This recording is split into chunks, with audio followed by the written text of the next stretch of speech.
fort pour isoler Israël aux Nations Unies ou ailleurs. La légitimité de l'État hébreu ne peut être l'objet d'un débat. C'est mon engagement, ma promesse envers vous.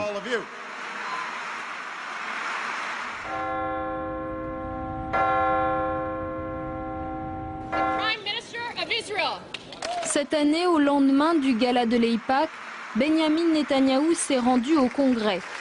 Il est l'un des rares chefs de gouvernement étrangers à y avoir été invité une seconde fois. Accueil triomphal, même si son discours va à l'encontre des positions traditionnelles de la diplomatie américaine. Dans le cadre d'un véritable accord de paix, un accord qui mettra fin au conflit, certaines colonies seront en dehors des frontières d'Israël. Ces frontières doivent être négociées. Ces frontières seront différentes de celles de juin 1967. Israël ne reviendra pas aux frontières indéfendables de 1967. Standing ovation. Il y en aura 29 tout au long de ce discours. Un record au Congrès. La preuve de l'influence du lobby pro-israélien. Dans un pays où les campagnes électorales coûtent cher, aucun politicien américain ne peut faire l'économie du soutien financier de l'AIPAC. La position d'un élu sur la question israélienne détermine la générosité du lobby. M.J. Rosenberg a travaillé pour l'AIPAC. Il en explique les méthodes. N'importe quel politicien américain sait que s'il appuie la politique israélienne, s'il ne la remet pas en question, il sera récompensé par de généreuses contributions pour sa campagne électorale que l'AIPAC ou d'autres organisations vont faire distribuer. Mais le lobby pro-israélien ne fait rien de particulier en influençant les politiciens grâce à l'argent. De la base au sommet, le système politique américain ne fonctionne qu'autour de l'argent. Pour la Chambre des représentants, il vous faut $1 million. Pour la course au Sénat, il vous faut entre 25 et 50 millions de dollars. M.J. Rosenberg travaille dans un centre à but non lucratif qui analyse les médias aux États-Unis. Il observe l'autre force de l'AIPAC, visser très soigneusement le discours médiatique sur le Proche-Orient. Le site internet Camera traque par exemple tout propos, tout angle éditorial dit anti-israélien. Le site nomme les reporters contrariants, liste les éditoriaux inopportuns et les reportages qu'il considère comme déviants. Le lobby va compliquer considérablement la carrière des journalistes qui ne sont pas perçus comme pro-israéliens. Ils auront du mal à trouver un job ou, s'ils en ont un, à garder un poste. Lorsque je travaillais à l'AIPAC, il y avait des listes, des dossiers sur chaque journaliste, sur chaque reporter, sur toutes sortes de gens.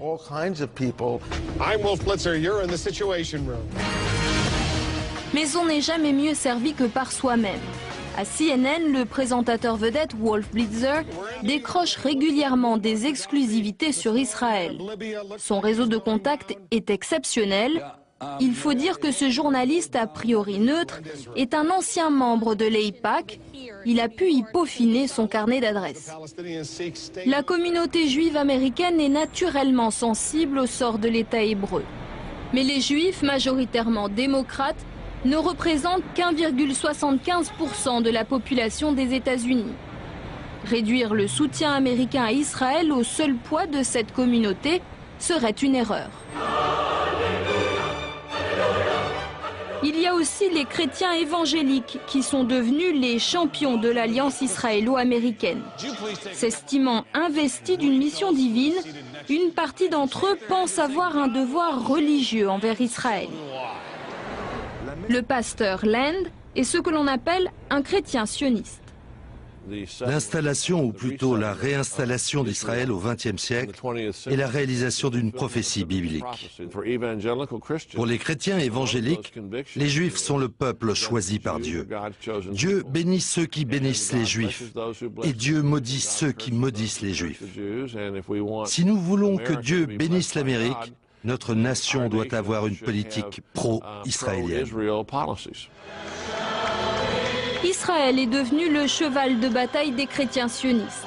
Ils sont 40 millions aux États-Unis et représentent un levier politique considérable. C'est le réservoir de l'électorat républicain.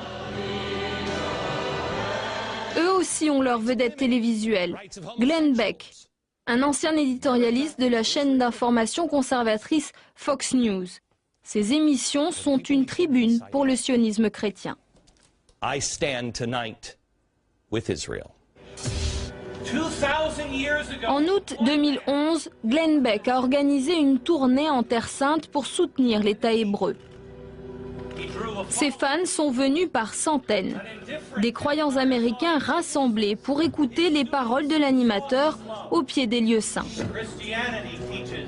Discours mais aussi grand spectacle.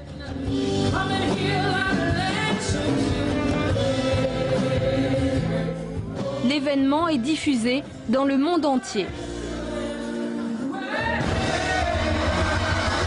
La vedette la plus applaudie, celle qui émeut le public, est le pasteur Hagee. Il est le fondateur du mouvement sioniste chrétien américain et il sait trouver les mots pour toucher son auditoire.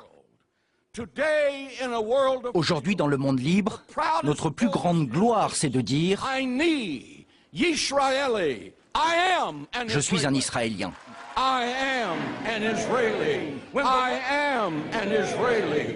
Des évangélistes sionistes, des groupes de pression juifs extrêmement efficaces, difficile pour les politiciens américains de résister à la force de frappe du lobby pro-israélien.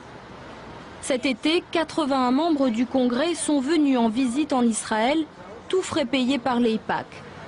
Un parlementaire américain sur 6 a donc fait le voyage en Terre Sainte. Parmi les élus, la congresswoman Buerkle. Rappelez-vous, Buerkle fait partie de la commission des affaires étrangères du Congrès. Elle ne fait pas mystère de ses préférences. Les États-Unis doivent être un allié fiable pour Israël et protéger les intérêts israéliens. Parce qu'au fond, ce sont les nôtres que nous protégeons. Voilà notre message à la Palestine. Si vous persistez en allant à l'ONU réclamer un État, nous allons cesser de vous financer. Ce rapport fusionnel entre l'Amérique et Israël pose question. À l'université de Harvard, le professeur Stephen Walt a brisé un tabou en enquêtant sur l'AIPAC. Avec le professeur John Mearsheimer, il considère que l'influence du lobby est parfois contraire aux intérêts stratégiques des États-Unis. Le lobby a contribué à l'anti-américanisme au Moyen-Orient et ailleurs. C'est l'une des raisons pour laquelle les États-Unis font face à la menace terroriste. Oussama Ben Laden et ceux qui nous ont attaqués le 11 septembre ont clairement dit que notre soutien à Israël motivait leur haine. Et une partie du lobby nous a poussés à partir en guerre en Irak. Cette relation si particulière, soutenue par le lobby, cause un tort considérable aux intérêts stratégiques américains. Les thèses des professeurs Walt et Mearsheimer ont fait scandale. Ils ont fait l'objet d'une très violente campagne médiatique, les accusant d'antisémitisme. L'ancien président américain Jimmy Carter est lui aussi devenu une des bêtes noires du lobby pro-israélien. Carter a pourtant négocié les accords de Camp David en 1978 qui ont scellé la paix entre Israël et l'Égypte. Ces efforts ont d'ailleurs été couronnés par un prix Nobel de la paix. Mais la publication de son livre intitulé « Palestine, la paix, pas l'apartheid » lui a attiré les foudres des partisans d'Israël. Oser critiquer la politique de l'État hébreu, c'est s'exposer à la vindicte du lobby. Il n'y a pas de débat ou de discussion. Les gens sont intimidés. Ils ne peuvent pas parler franchement ou même étudier cette question. J'ai été invité à parler dans les plus prestigieuses universités qui comptent de nombreux étudiants juifs. On m'a interdit d'y aller pour faire des conférences. La pression est énorme. L'Anti-Defamation League fait partie de ceux qui attaquent Jimmy Carter. Son président, Abraham Foxman, ne mâche pas ses mots. Nous avons un problème avec Jimmy Carter.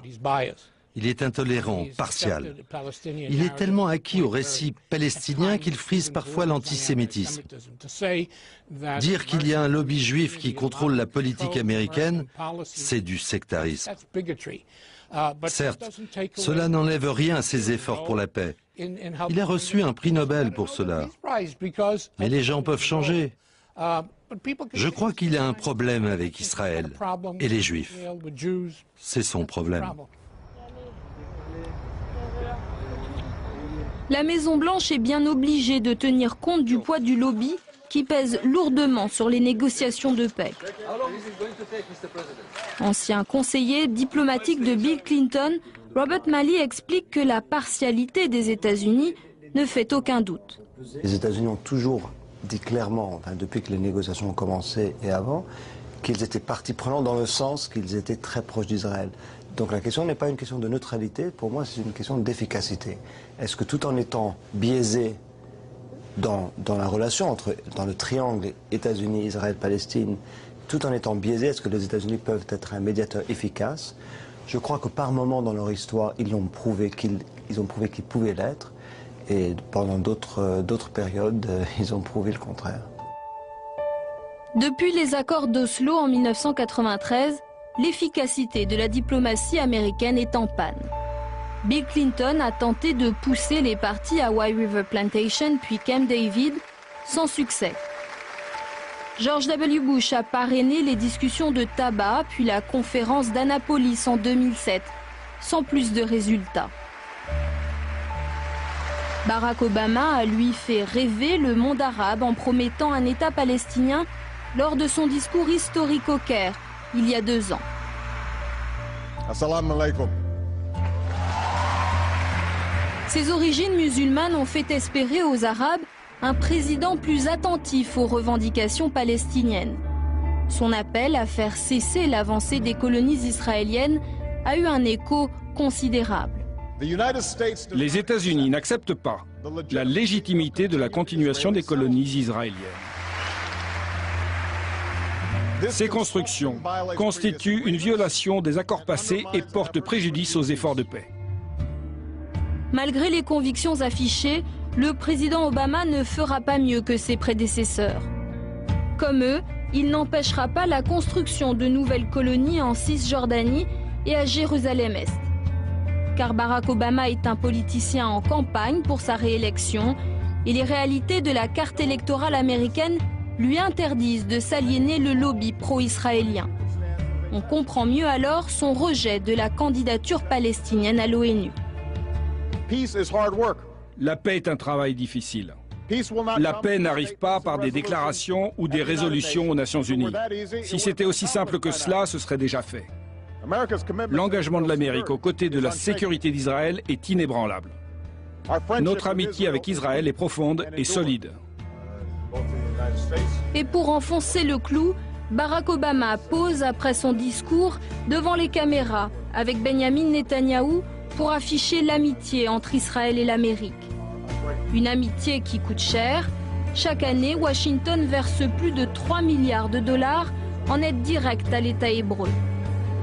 À Washington, le lobby pro-israélien veille à ce que cela ne change pas.